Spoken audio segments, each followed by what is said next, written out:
My name is Carmen Crawford, and I'm 40 years old. If you had looked at my life a year ago, you would have thought I had it all figured out. Senior Marketing Director, six-figure salary, a cozy apartment in the heart of the city, a smart, creative 14-year-old daughter, Isabel, who still enjoys hanging out with me and sharing those little moments of connection. But you wouldn't have seen the other side. You wouldn't have seen the countless nights I spent awake, staring at my bank app, watching the balance drop lower and lower each month, my thumb hovering over the transfer button, wondering if I would ever make it out of this financial bind. You wouldn't have seen how often my phone buzzed with messages from my family.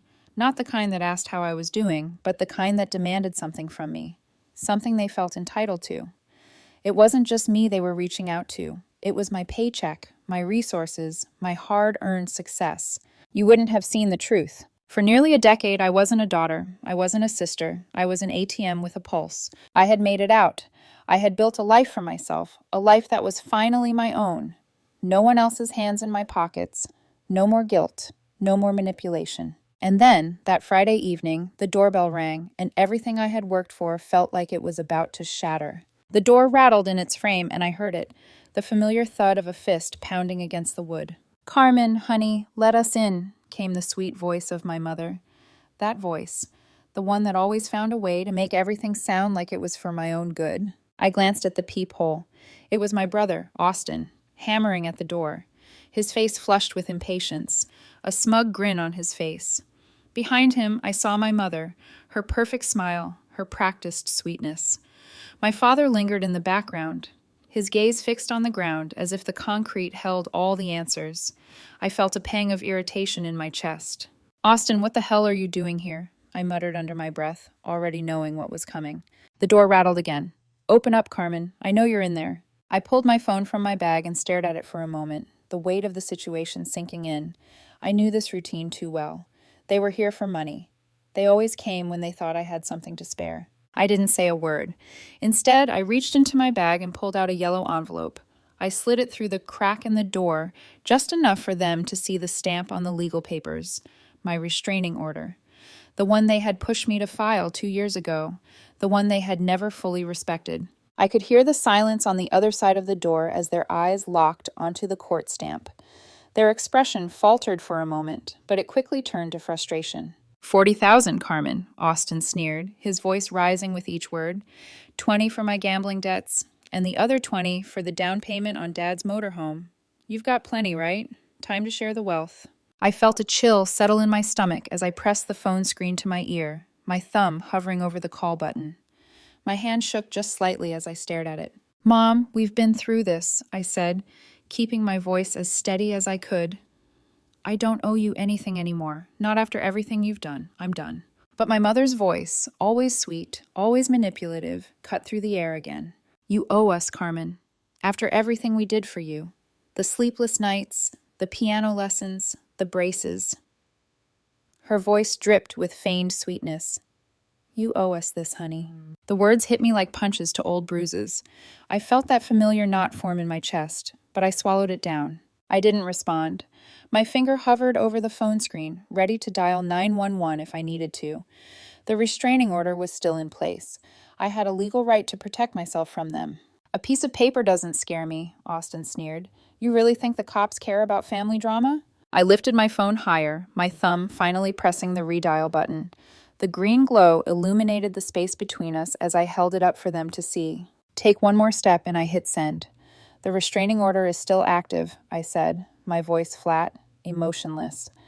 I had made my choice. I would not back down. Mom's smile faltered as her phone came up, clicking photos of me through the door, the flash popping through the small crack. "Say cheese, Carmen," she cooed. "Let's see how the family reacts to this." I didn't need to look at my phone to know what she had posted. I could feel the weight of it already. Me, standing there, a face half in shadow, the restraining order visible in the photo. The caption was already forming in my mind. "Heartless daughter refuses to help her family."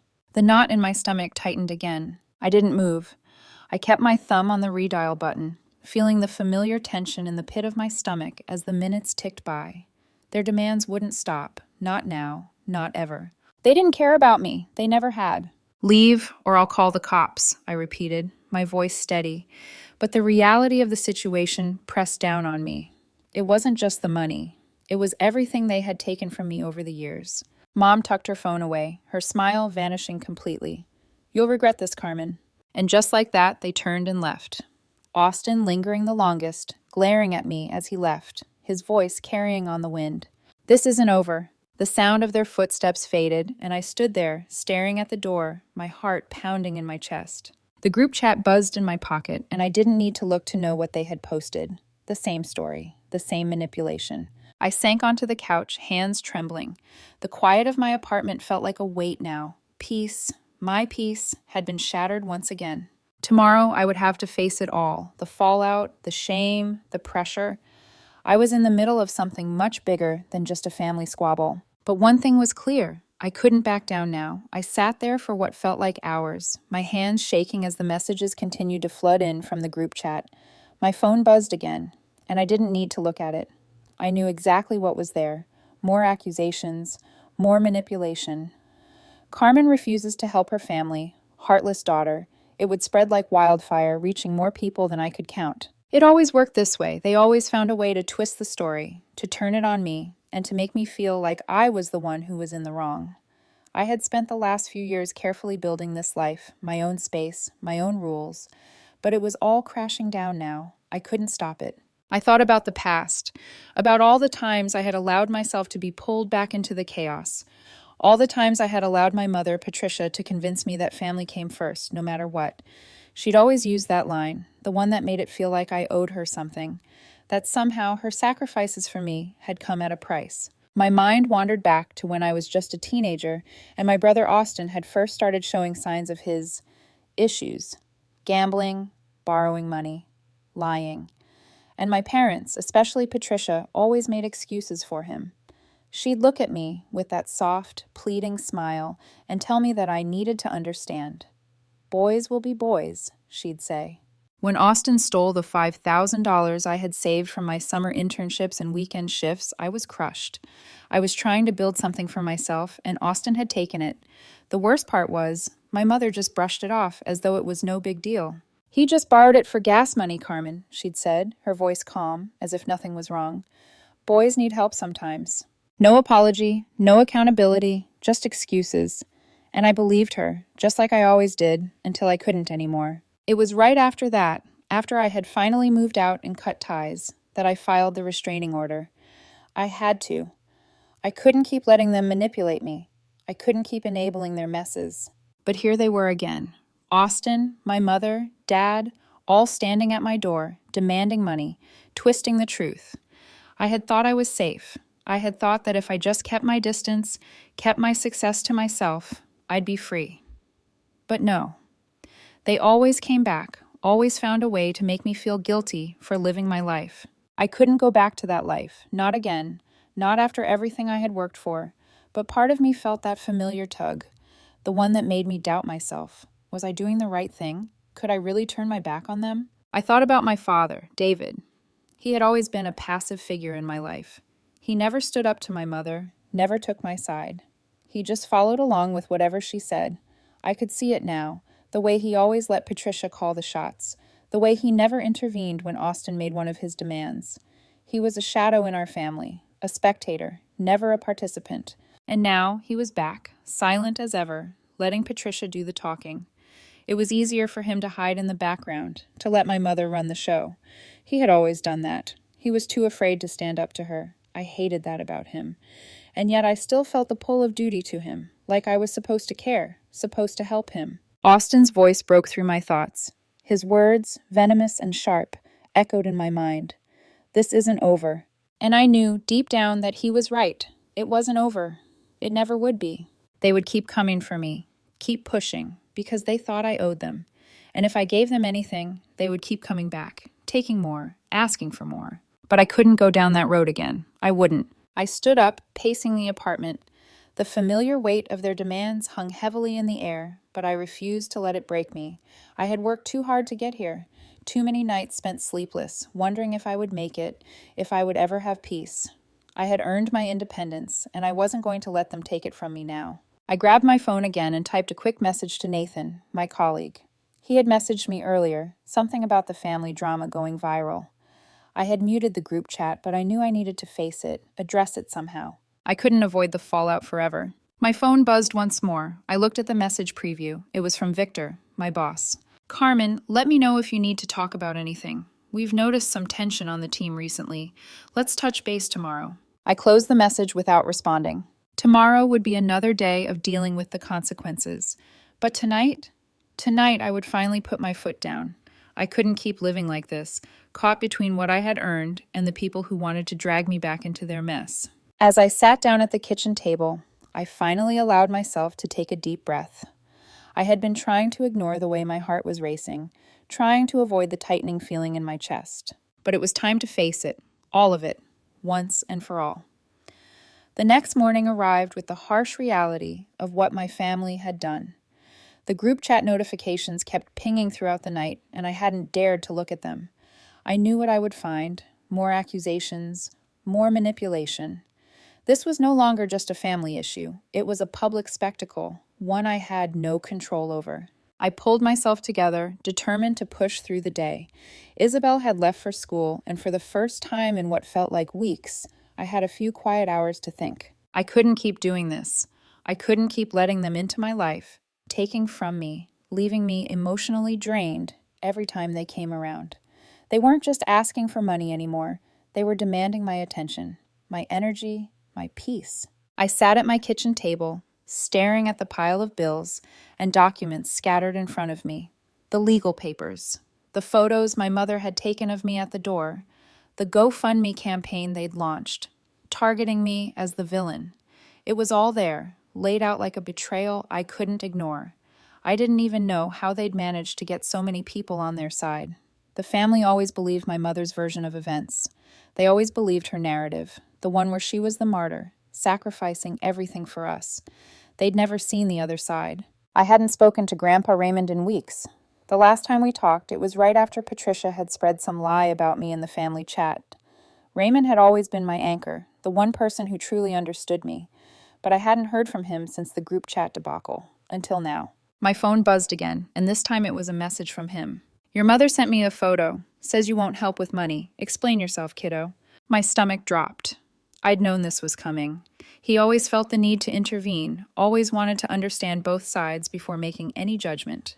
He was too old for this kind of drama, and I hated that he was being pulled into it. I picked up the phone and called him immediately. Grandpa, I said, my voice barely above a whisper, she's twisting everything. I'm not the one who's in the wrong here. I heard the wind chimes in the background, the soft, familiar sound of his porch. It made me feel a little better, like I was still connected to something that wasn't poisoned by lies. I'm staying out of family business, he said gruffly, but I trust you did what was right. His words stung. He was a man of few words, and when he spoke, it always felt like the weight of decades of experience was behind every sentence.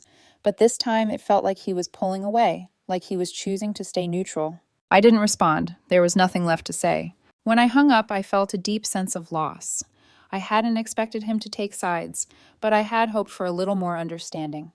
At least now I knew where he stood, out of it.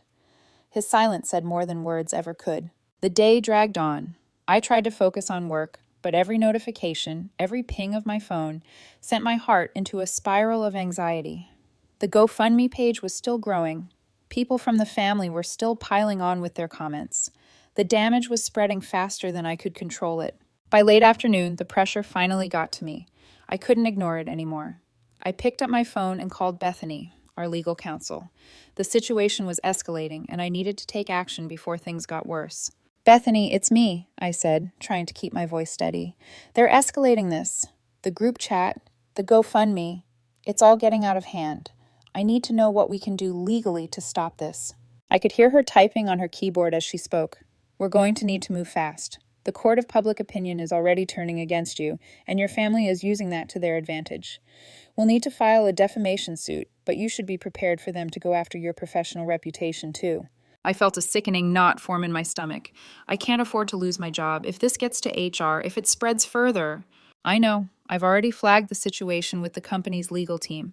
But this is going to get messy, Carmen. Your family is going to make this as public as possible. You need to prepare yourself for everything. I clenched my jaw. She was right.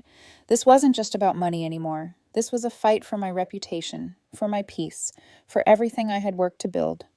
I was on the edge of losing it all, and I had no idea how to stop it. Let's move forward with the defamation suit, I said, my voice firm, and get HR involved. We need to contain this before it gets worse. Bethany agreed, and we spent the next hour discussing our legal strategy. But deep down, I knew it wasn't just about the legal battle. It was about something deeper, something that I hadn't been willing to confront until now. My family's toxic hold over me. They didn't just want money. They wanted control. They wanted to make me feel guilty for living my own life. They wanted me to be the person I used to be, weak, unsure, manipulated. But I wasn't that person anymore, and I couldn't let them pull me back. As I hung up the phone, I felt a wave of relief wash over me, but it was fleeting. The battle was just beginning. It wasn't just about money, it was about freedom. I woke up the next morning with a sense of dread hanging over me. The night had done little to calm the storm swirling in my mind. I couldn't escape the feeling that something was about to break. I was no longer just facing my family's demands. I was fighting to protect everything I had worked for. My career, my reputation, my peace of mind. It all felt like it was slipping through my fingers. The notifications on my phone buzzed again as I got out of bed. I knew exactly what was waiting for me. The group chat had exploded overnight. The GoFundMe campaign had already hit $10,000. The post from my mother had gone viral, and more people were getting involved. More cousins, more distant relatives. Everyone had an opinion, and all of them seemed to be on my family's side. "This isn't over, Carmen. You're going to regret this." That was Austin's message. The video he'd posted last night had already gone viral. Me, standing in the doorway, the restraining order visible. He'd added his own commentary, of course, the same venomous narrative. Carmen banks 6 figures, while little brother sleeps on couches. Real classy move. My heart sank as I saw the comments piling in. Strangers, family members, people I hadn't seen in years. Everyone was piling on. Spoiled executive. Karma's coming for her. Heartless. No wonder your family is falling apart. The words cut deep, even if I knew they were baseless. Patricia and Austin had done this on purpose, twisting the truth, creating a narrative where I was the villain. I dropped my phone onto the kitchen counter and took a deep breath. I couldn't let this break me. I had to stay focused. I had to fight back. The next thing that happened wasn't something I had expected. My phone buzzed again, but this time it was a message from Grandpa Raymond, the one person in the family who had always tried to stay neutral, the one person I could rely on when things got tough. But even his message felt cold. "Your mother sent me a photo. She says you won't help with money. Explain yourself, kiddo." I could feel my throat tighten as I read the message. Grandpa had always been my anchor. He'd been there when my parents didn't understand me, when I needed someone to believe in me. But now he was caught in the middle of this mess. He was trying to stay out of it, just like he always did. But it hurt. It hurt more than I wanted to admit. I dialed his number, my hands trembling slightly. I needed to hear his voice. I needed to know that he still believed in me. "Grandpa," I said when he picked up, my voice wavering, "it's all lies. Everything she's telling you is a lie." I could hear the wind chimes ringing in the background, the familiar sound of his front porch. He'd always sat there, reading his paper or sipping his coffee, watching the world go by. It was the sound of comfort, of home, but it felt distant now. "I'm staying out of family business, Carmen," he said, his voice gruff. "But I trust you did what's right. You always do." His words were a sharp blow. He wasn't going to take my side. He wasn't going to step into the battle with me. He was choosing silence. And I couldn't blame him. I knew he didn't want to get involved in all this drama, but it still stung. His silence was the loudest message he could give me. "Grandpa," I said, the frustration boiling over. "I'm not the one who's wrong here. They're trying to ruin me. They've been doing this my whole life, and I can't let them do it anymore." There was a long pause on the other end of the line. I could hear him shuffling around, probably looking for the right words, but they never came. "I know, kiddo," he finally said, his voice softer now. "But I can't get involved. You know how it is." And with that, he hung up. I stared at the phone in my hand for a long moment. I didn't know what hurt more, Austin's betrayal, Patricia's manipulations, or the fact that Grandpa was stepping back, leaving me to fight this alone. I turned my attention back to the mess unfolding around me. The legal battle, the public humiliation. Bethany had already been in touch, and we were preparing to file a defamation lawsuit. But it wasn't just the legal ramifications that I had to deal with. It was the fallout in my personal life. Work was becoming impossible. My colleagues were uncomfortable around me, unsure of where they stood. The office gossip was relentless. Victor, my boss, had already noticed the tension. He wasn't the type to tolerate drama, and this situation was spilling over into the workplace. I had to keep it together.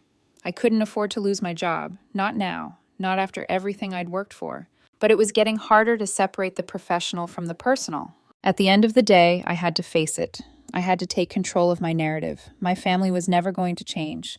They would always see me as the cash cow, the one who could fix their problems. But I wasn't going to let them break me. Not again. I dialed Nathan, my colleague who had always been there to support me through the office drama. He was the only one I could trust right now. "Nathan," I said when he picked up, my voice steady but full of determination. "I need your help. I can't let this go on anymore. I need to make sure this stops before it ruins everything." I could hear his relief on the other end. "Of course, Carmen. We'll figure this out together." With Nathan on my side and Bethany handling the legal side, I finally started to feel like I was regaining control. But the road ahead wasn't going to be easy. The next few weeks would be a battleground. And no matter what it took, I wasn't going to let them win. The next 48 hours felt like living inside a storm I couldn't escape. The chaos kept spreading. Videos, screenshots, lies, accusations. Every time I checked my phone, there was a new blow waiting to land. I stopped counting how many relatives had shared that GoFundMe link, or how many people I barely remembered had commented on my supposed heartlessness. By Tuesday morning, the situation had escalated far beyond social media drama. A thick manila envelope sat on my doormat. No return address. My breath caught in my throat as I picked it up, the weight of it immediately telling me it wasn't a letter. It was a threat wrapped in paper. Inside were court summons. Plaintiffs: David and Patricia Crawford. Defendant: Carmen Crawford. For a moment, everything went silent. I couldn't hear the traffic outside, couldn't hear the hum of the refrigerator. Nothing. Just my pulse pounding in my ears. They were suing me for $60,000 for ongoing family support obligations, plus interest. I flipped through the pages, each one more absurd than the last. 3 forged receipts claiming they had paid for my college tuition. My name typed in Comic Sans, dates corresponding to semesters I had paid for myself with scholarships and part-time barista shifts. My hands trembled as I held the documents up to the kitchen light. Rage surged through me, hot, sharp, electric. This wasn't desperation. This wasn't misunderstanding. This was deliberate. A strategic attack meant to destroy me. I grabbed my phone and called Bethany, my company's legal counsel, before I could even think. She answered on the first ring. "Carmen, what happened?" "They filed," I whispered. "They actually filed." Her typing clattered through the speaker as she asked for details. I explained everything. The forged documents, the false claims, the demand for $60,000. When I finished, she let out a slow, controlled exhale. "I expected they might escalate," she said, "but blatant fraud? Carmen, this is far more serious than defamation." "Serious how?" My voice sounded small, even to me. "They've crossed into criminal territory. We'll respond immediately, but you need to understand something." Her voice hardened. "This isn't about money anymore. They're trying to break you, legally, emotionally, publicly." I pressed a hand to my forehead. "Why? Why would they do this?" "Because you said no," she replied, "and they don't know what to do with someone they can't control." The truth stung because it was exactly what I had feared all along. I hung up, took photos of every page, scanned the documents, and sent them to Bethany's secure folder. I tried to breathe through the panic settling in my chest, but the universe wasn't done shaking me. At 6:17 the next morning, my doorbell camera buzzed with a motion alert. I checked the app. My porch was empty. A prickle ran down my spine. I unlocked the door and stepped outside cautiously. Red spray paint dripped down my entire front door in jagged, angry letters. "Pay up or else." My breath hitched. The screen door had been slashed. The metal mesh curled like torn fabric. A sticky note clung to my door handle, handwritten in Vietnamese characters I recognized immediately. "You will regret this." My mother's petty flourish.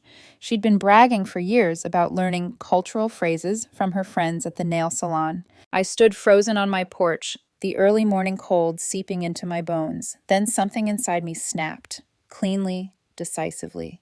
I would not let them terrorize me. I took photos from every angle, uploaded them to a cloud folder labeled Evidence, and called the police. Then I emailed Bethany. By 8 o'clock a.m., Mr. Hoffman, my apartment complex manager, knocked on my door. Balding, clipboard in hand, concern etched deep into the lines of his face. "Carmen, this violates HOA code," he said gently. "You've got 30 days to repair everything, or the board may pursue lease non-renewal." Of course, because even the damage they caused was now my responsibility. I forced a steady voice. "Police reports filed. Security company coming today." After he left, I closed the door and sank into the nearest chair. The walls felt tighter. My lungs felt smaller. My world, my safe space, was shrinking. Just before lunch, Bethany called again. "They're escalating," she said. "Your mother filed a petition this morning. She's claiming you're mentally unfit to manage your own affairs." I froze. "What?" "It's a legal strategy called an incapacity petition. She wants a judge to issue a mandatory psychiatric evaluation. And Carmen," Bethany paused, "the judge granted it." My stomach dropped. "Tomorrow, 8 a.m. at Dr. Margaret Foster's office." My mother was trying to have me declared mentally incompetent. The walls of my apartment seemed to tilt. I gripped the counter to steady myself. "They want control," Bethany continued. "It's the last step before attempting to seize your assets." I closed my eyes. "No," I whispered. "I won't let them. I'm not losing everything I've built." "You won't," she said firmly. "But you need to take this seriously. You must show up, and you must stay calm." I swallowed hard. "I'll be ready." But nothing could have prepared me for what came next. The night before the psychiatric evaluation was set to begin, I couldn't sleep. My mind raced with the possibilities, each one darker than the last. I was being pushed into a corner.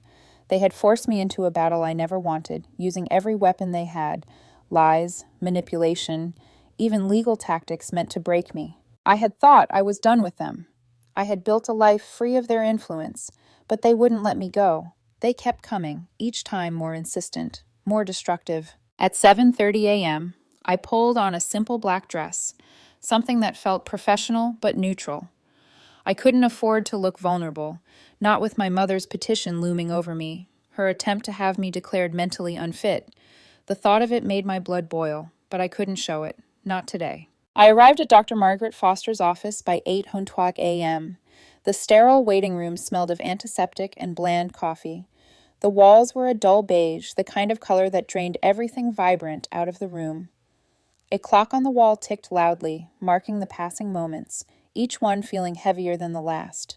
I was called into the office just as I was starting to feel the weight of the situation. Dr. Foster, a woman in her 50s with wire-rimmed glasses and a calm, clinical demeanor, greeted me without much warmth. "Please, take a seat, Ms. Crawford," she said, gesturing to the chair across from her. I sat down, trying to steady my breathing. I had already been through enough. Now I just needed to make it through this. Dr. Foster's eyes were kind, but there was something cold in them. She was doing her job, and I had to respect that. But in this moment, I couldn't shake the feeling that she was an unwitting pawn in my mother's game. "We'll begin with a series of psychological tests," she said, pulling a stack of papers from her desk. "I'll also be asking you some personal questions about your family relationships. Please just answer as honestly as you can." I nodded, though my mind was racing. I knew this was a formality, a charade designed to paint me as unstable, but I couldn't let that show. I had to stay calm. I couldn't afford to give them anything to use against me. The first test was ink blots. "What do you see in this image?" she asked, holding up the first card. "A bat," I said without hesitation, followed by, "a butterfly." Dr. Foster didn't respond. She just wrote down something on her clipboard, nodding as she moved to the next card. The tests continued for hours. Memory recall, word association, stress simulations, each one more grueling than the last. I had to keep my composure. I couldn't let them see my fear. By the time the clinical interview portion arrived, I was exhausted. Dr. Foster asked questions about my childhood, my relationship with my parents, my brother Austin. Each question felt like an intrusion, like she was trying to get me to break, trying to make me reveal something that could be twisted into evidence that I wasn't fit to handle my own life. "I've been estranged from my family for several years," I told her, keeping my voice steady. "My relationship with my parents has been complicated. There's a long history of manipulation, financial exploitation, but I've built my life on my own terms. I'm independent, I'm stable." Dr. Foster's eyes flickered over her notes. "Do you think your family's actions have affected you emotionally?" "Yes," I said, my voice firm. "But I'm handling it. I've been handling it for years." She nodded, taking more notes. I knew she was trying to find something to use against me, but I wasn't going to give her that satisfaction. I wasn't going to let my family's drama define who I was. Not anymore. The final test was a personality inventory. 200 questions. True or false. It was draining, but I powered through it. I couldn't afford to look weak. Finally, Dr. Foster closed her notebook and glanced at me over her glasses. "I'll have the report ready in 3 business days," she said, her tone neutral. "You'll receive a copy, and we'll discuss the findings then." I stood up, feeling like a weight had been lifted. But it wasn't over. I knew that. This was just another step in a long process that felt like it would never end. As I left the office, my mind buzzed with everything that had happened. But something had shifted inside me during that evaluation. I had stayed calm. I had controlled my emotions, my responses, and I wasn't about to let them take that from me. The next few days were a blur of emails and phone calls. The legal team was moving forward with the defamation lawsuit, but now, with the psychiatric evaluation looming, everything felt like it was on the verge of collapse. My family's campaign against me had reached a new level. They were relentless, and I had no idea how far they would go. But there was one thing I was certain of. I wasn't going to let them win. I called Bethany that evening, my hands shaking as I picked up the phone. "What happens now?" I asked, my voice tight. "We move forward with the defamation case," she said. "But you need to stay strong, Carmen. They're trying to break you, but they won't succeed. We have the facts on our side." I nodded, though the knot in my stomach was still there, gnawing at me. It wasn't over, not by a long shot. But I was starting to believe that maybe, just maybe, I could come out of this stronger. 3 days after the evaluation, I woke up to an email notification from Bethany. My heart hammered in my chest as I opened it. Attached was the official psychiatric report, 5 pages long, stamped, signed, clinically worded. My eyes scanned the conclusion twice, my breath catching. No evidence of cognitive impairment, mood disorder, or legal incapacity. Ms. Crawford demonstrates exceptionally high executive function, emotional regulation, and decision-making capability. For the first time in weeks, I felt like I could breathe again. But the relief didn't last long. That same evening, a text from an unknown number lit up my phone. Mom lied about paying my tuition to Alexis, my older sister, the one who had vanished from our family a decade ago after our mother forged her signature on a predatory car loan. The sister I'd grown up idolizing, the one who had run away to Seattle, escaping long before I did. She'd disappeared, going no contact before I even understood what no contact meant. Now she was reaching out. I called her instantly. The moment her face appeared on my screen, tired eyes, pulled back hair, a bookshelf behind her, overflowing with novels, I felt a strange sense of déjà vu. She looked older, sharper, wiser, and she looked exactly like me. "Hey," she said softly, voice steady but hesitant. "Alexis, why now?" I whispered. She held up her phone, showing several photos. Casino receipts, Las Vegas hotel reservations, gambling tables littered with chips. Dates lined up perfectly with the semester our mother claimed she had paid my tuition. "She told everyone she was paying for you," Alexis said. "But she was gambling. She gambled away everything she claimed to spend on us." I felt a lump form in my throat. "How long have you had these?" I asked. 10 years, she breathed out. "I saved them before I left. I just didn't think you'd need them. I'm sorry." A part of me wanted to scream, another part wanted to cry. But instead I felt a strange sense of clarity. "You just helped me win," I said, my voice cracking. "You have no idea." Within an hour, Bethany had the documents and was filing to submit them as evidence. The next week, a hearing was scheduled, one that would change everything.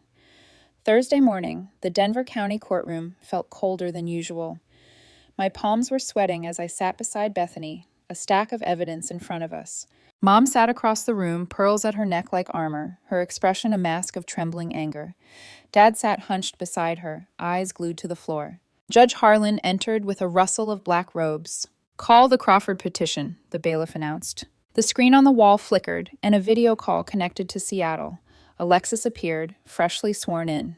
Bethany wasted no time. "Your Honor, Exhibit A," she said, clicking her presentation remote. The screen filled with casino receipts, each one highlighted. Total, $18,000. Same dates as my junior year tuition period. Mom gasped, her hand flying to her chest. Alexis's voice came through clear and unwavering. Mom never paid for Carmen's education. She used that money in Las Vegas. These receipts prove it. Dad's shoulders sagged. Mom's facade cracked. Next came Exhibit B, my bank statements. Every tuition payment I made myself. Scholarships, transfers, zero contributions from my parents. Judge Harlan stared at the screen for a long moment. Mrs. Crawford, he said finally, you submitted forged receipts claiming university payments. That is perjury. It was meant to be a family contribution. My mom stammered. No, he snapped. Enough. His gavel came down hard, the sound echoing like thunder. Petition denied. Defendant is awarded attorney fees of $20,000. A new protective order is issued for 5 years. David and Patricia Crawford are forbidden from contacting Ms. Carmen Crawford. Mom looked like the ground had dropped out beneath her. Dad looked like he'd lost the last piece of himself. But as I stood there, clutching the newly signed papers, I felt something I hadn't felt in years. Closure. Months passed. My job stabilized. The company app I led hit 1 million downloads. I was promoted to Vice President of Digital Innovation. My salary grew. My team respected me. The chaos at home was replaced with calm. I bought a house, cream-colored stucco, a backyard with a small apple tree I planted myself. Austin disappeared to Reno. Mom and Dad sold the motorhome and moved into a weekly rental motel. No more demands, no more threats, no more manipulation. One day an envelope arrived, shaky handwriting on the front. Grandpa. I don't understand everything, but I trust you did what was right. Stay strong. A quiet apology, hidden between the lines. Then came a Christmas card from Alexis. No number, no long message, just her signature. It was enough. I taped it to my fridge. One evening, I watered my apple tree as the sun dipped low, turning my house gold. For the first time, the air didn't feel heavy. The silence didn't feel dangerous. My life didn't feel like a battlefield. It felt like mine. 1 year and 2 months after the trial, my phone buzzed with an unknown Denver number. Normally, I ignored those, but something inside me said to pick up. Carmen speaking. A deep breath, a trembling exhale. Carmen, it's Dad. I didn't speak at first. The protective order expires in 3 years and 8 months, I said calmly. You're violating it by calling.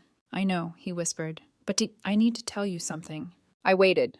Your mother and Austin are repeating everything. The gambling, the lies, the demands. I can't do it anymore. I left. Filed for divorce yesterday. I'm moving to Arizona to live near Clara. My throat tightened. And Mom? I asked. She'll figure it out. Or she won't. But that's no longer my burden. And it's not yours either. His voice cracked.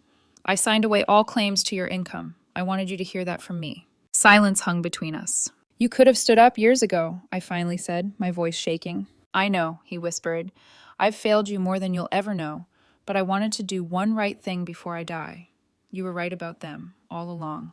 Then softly, I hope you find happiness, sweetheart. A better life than the one we gave you. Goodbye. The line went dead. I stood there, looking at the apple tree swaying gently in the evening breeze. His apology didn't fix our past. It didn't erase the trauma. But it confirmed what I had fought so hard to protect. My freedom, my boundaries, my peace. I picked up my laptop and sent an email to Alexis. Coffee in Seattle next month? My treat. Let's talk about something other than the past. Her reply came within minutes. I'd love that. See you soon, little sister. I smiled. Next spring, my apple tree would bloom again. I planned to bake a pie from its fruit, maybe share it with people who actually cared about me. People I chose. People who showed up. My new family. No contact, no guilt, just peace.